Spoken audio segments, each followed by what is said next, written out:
A adoção de Bitcoin continua, então, através da regulamentação. Então, infelizmente, e isso era inevitável, né? Completamente inevitável. O mercado ele crescer mais de US$ 1 trilhão, 3 trilhões de dólares, e simplesmente não ter nenhum tipo de regulação ou regulamentação pelos países, porque é um mercado que cada vez mais se aproxima, infelizmente, da estrutura do mercado tradicional, tá? Sendo que cada vez mais empresas estão querendo ser os intermediários participantes desse ecossistema. Uma coisa que tem sempre os prós e os contras, né? Então, eu estou acostumado a viver o mercado cripto sem nenhum tipo de regulamentação.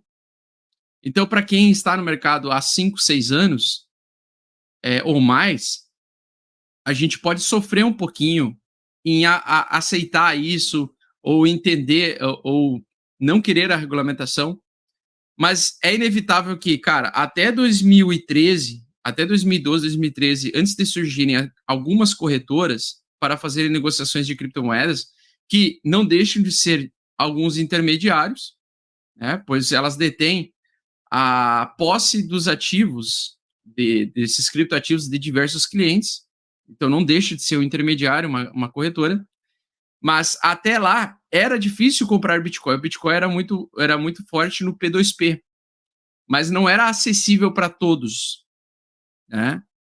Então, à medida que o mercado vai crescendo, vão entrando mais intermediários no meio do ecossistema, porque o mercado como um todo, a nossa economia, ela é feita dessa forma, tá? Só que quando você põe intermediários como corretoras, você tem regras ou regulamentações e assim por diante, você começa a mexer muito no jogo, o jogo fica muito mais engessado, mas ao mesmo tempo ele fica mais permissivo para outros entrarem. Tá? Então o jogo ele fica um pouco mais claro para todo mundo como vai funcionar, vai ter mais liquidez, na minha opinião. Então a regulamentação ela traz mais liquidez porque ela atrai aquele investidor que quer mais segurança, que quer botar numa corretora e, por exemplo, ter um fundo garantidor de crédito. Eu acho essas coisas tudo umas bobagem, tá? Mas eu tô falando assim, para a grande massa, né? A regulamentação ela faz parte, tá? É lógico que o mercado ele não vai se manter como um mercado de velho oeste, um mercado sem lei, como se fosse o velho oeste, né? Porque até recentemente o mercado ele é completamente um velho oeste. Então, todas as ações, decisões, elas ficavam todas cobertas. E aí você tinha toda a liberdade que isso te traz. Só que quando você começa a regulamentar, você começa a atrair investidores que antes não investiam por falta da regulamentação. Então acaba que o mercado é um processo natural de crescimento de um mercado. Para o mercado ficar cada vez maior e receber mais liquidez, ele com certeza passa por processo de regulamentação.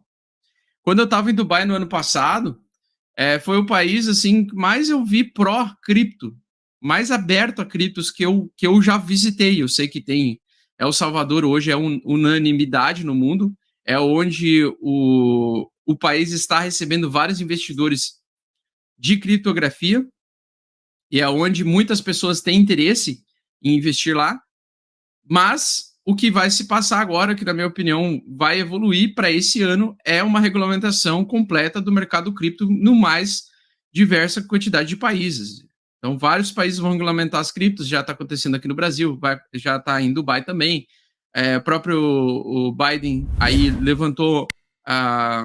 deu a ordem executiva de criar vários mecanismos para a regulamentação das criptomoedas. Então, num primeiro momento, acho que o mercado ele pode ter uma queda, uma baixa, principalmente por pressão de vendedores dos participantes do mercado cripto antes das regulamentações começarem a acontecer, mas o que se sucede para o médio e longo prazo é uma continuação de entrada de investidores cada vez maiores e mais pesados nesse ecossistema do mercado cripto. Então, a gente está vendo que isso é inevitável, vai acontecer. Eu não gosto, tá? Para mim, não acho que tenha necessidade de você tornar uma coisa que foi uma ferramenta livre, que supostamente é para transformar as suas decisões monetárias livres, a forma como você guarda, armazena dinheiro e assim por diante, em uma coisa muito burocrática e que pode ter encheção de saco, com mais impostos de cima e toda essa pataquada aí, tá? Acontece que se, em algum momento, o mercado cripto ele ficar confiável o suficiente e, por exemplo, o Brasil adotar ela como também, ou várias cidades no Brasil, ou algumas cidades, algumas capitais adotarem Bitcoin como uma moeda de curso legal municipal, ou estadual, ou sei lá o quê, ou federal, enfim, o Brasil inteiro aceitando o Bitcoin. Se ele for considerado como uma moeda de curso legal, a gente não vai pagar imposto sobre a movimentação mais de bitcoins. Por quê? A gente paga imposto sobre a movimentação de bitcoins porque eles são considerados como um ativo, como um bem. Se ele for adotado como moeda futuramente, tá? Ele evoluir para isso em outros países, seja aí não só El Salvador, mas a Suíça inteira, Rússia, Brasil, digamos, tá? Só estou dando exemplos aí. A gente vai ter isso como uma reserva monetária. Então, isso seria uma condição em que você não paga imposto sobre isso. Tá?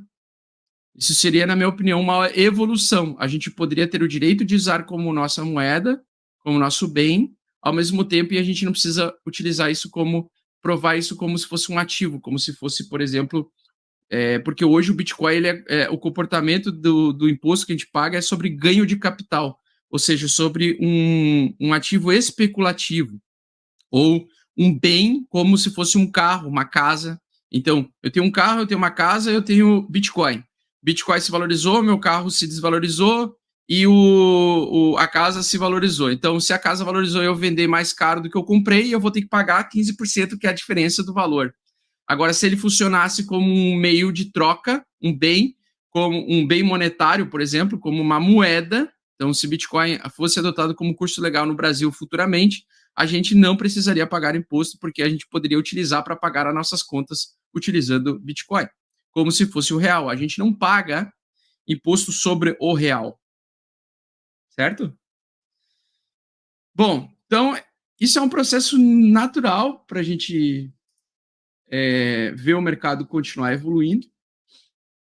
Para vocês terem ideia, né? Teve um cubano que teve acesso negado a mais de 60 instituições financeiras e que a única ferramenta que ele conseguiu colocar, guardar, armazenar o seu bem patrimonial, o seu dinheiro, foi o Bitcoin.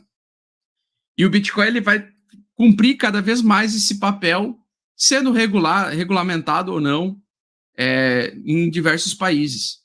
Tanto que na Nigéria, ele já é regulamentado desde o início do ano passado, se eu não me engano, e lá é um dos principais países que utilizam P2P, que utilizam investimentos em criptomoedas. Tá? Outra coisa que foi positiva foi que o novo presidente da Coreia do Sul, ele é pró-criptomoedas e ele prometeu fazer um afrouxamento em relação à regulamentação, que lá é extremamente forte. Então, na Coreia do Sul, já há bastante tempo, acho que faz 2, 3 anos, que é extremamente forte. E isso aqui também vai acontecer, né? Primeiro, nós vamos ter uma mão mais pesada sobre a regulamentação em criptoativos.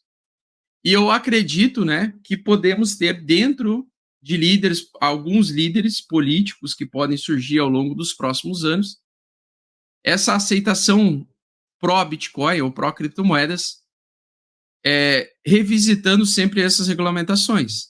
Talvez tentando torná-las mais brandas ou apertando mais elas. E, infelizmente, pessoal, o mercado cripto ele chegou a um tamanho em que o Estado vai querer se apossar e deter